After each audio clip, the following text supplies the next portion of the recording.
Today's Closer Look, the legacy of Columbine. Ever since that mayhem 15 years ago, we've seen more and more of these mass shootings, many by troubled young men inspired by the Columbine killers. In this brand new ABC News investigation, Pierre Thomas and his team dig into what drives these boys to unlock the mystery of why they snap and what can be done to stop them. Columbine High School, April 20th, 1999.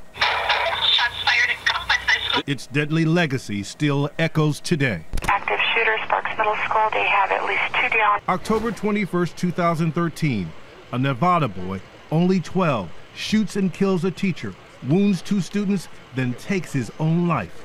Police find pictures of the Columbine killers on the boy's cell phone. April 9th, 2014, Franklin Regional High School near Pittsburgh. Chaos as a 16-year-old boy goes on a stabbing rampage, injuring 22. May 1st, police say they stopped a Minnesota boy, 17, from bombing and gunning down his classmates. Here he is testing his homemade explosives. All these cases share one common trait. All the suspects were inspired by or somehow tied to the Columbine tragedy, when Eric Harris and Dylan Klebold hunted down and killed 12 students and a teacher in cold blood.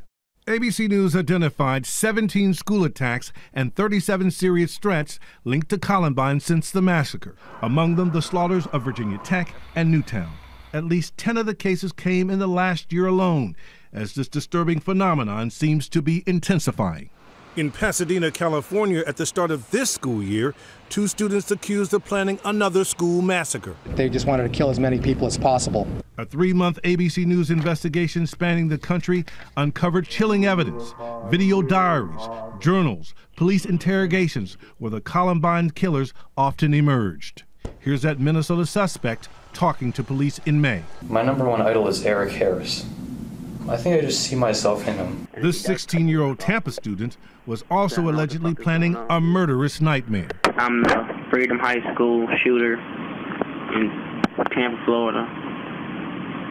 Well, I will be. Columbine, Virginia Tech, none of them will beat me. I'll kill them all. I can't wait to die, dude. Perhaps no case demonstrates the Columbine obsession more than the 2006 shooting spree of this sadistic North Carolina killer. He convinced a family member to drive him to Columbine. Columbine High School, right there. And you see over there? That's the library. That's where everything took place, right there. He bought the same guns. This, my friends, is what Eric Harris used in the Columbine massacre. He even dressed like them. Operation Columbine is underway. Tragically, it was more than just play acting. The suspect shot and killed his father, then opened fire at his high school, wounding 2 students. Remember Columbine! He was arrested in this T-shirt. Some of the killers and Columbine worshipers are mentally ill. Some want attention. Others feel slighted and have specific grievances that spiral out of control. They're looking for things that align with whatever their perceived grievance is. They have taken an unusual fascination in Columbine and other large-scale horrific attacks. The modern era of active shooter events really began with Columbine. The copycat phenomenon is real. They're looking to those attacks for inspiration, and sometimes it even turns into sort of a hero worship. These troubled young men and women dream of unspeakable carnage. Those who've actually attacked, wounded and killed scores of innocents who should never be forgotten. In the cases we studied, 66 killed, 59 wounded. How can this dangerous phenomenon be stopped or at least slowed? We sought answers from Dylan Cossey, now 21, but who at 14 was arrested for allegedly discussing a plan to attack his high school outside of Philadelphia.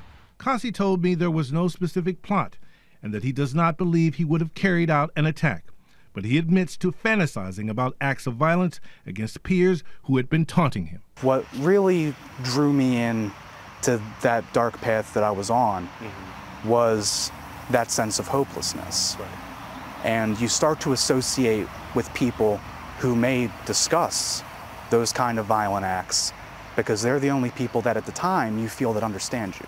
He began researching Columbine. And when I heard that these kids were bullied and that's why they did what they did, that's when the thought goes, I was bullied too.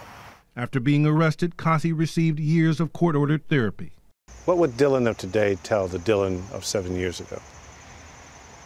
I would probably tell that you're stronger than you think you are. You're not alone. There is more support out there for you than you could even think possible. That you can move forward beyond anything that you're going through and move ahead with your life to a better place than you thought you could. And Pierre joins us now. A remarkable report right there. This phenomenon is so real. The big question, what can be done to stop it? Well, one of the things law enforcement is looking at is trying to get mentally ill people more support. Also, to do something about bullying and to identify children who are struggling, who have these dark thoughts that may not have manifested itself until the last moment. When they go down that rabbit hole on the internet, you need a counter. Well, when we spoke to that young man, he said when he started researching Columbine, he said it would have been great if something else popped up to say this is not the way, that you don't have to go to acts of violence. But the thing that struck me is that this is a real phenomenon. It seems to be intensifying, and it's happening out there right now. Thanks for bringing us the report, Pierre Thomas. Thanks very much.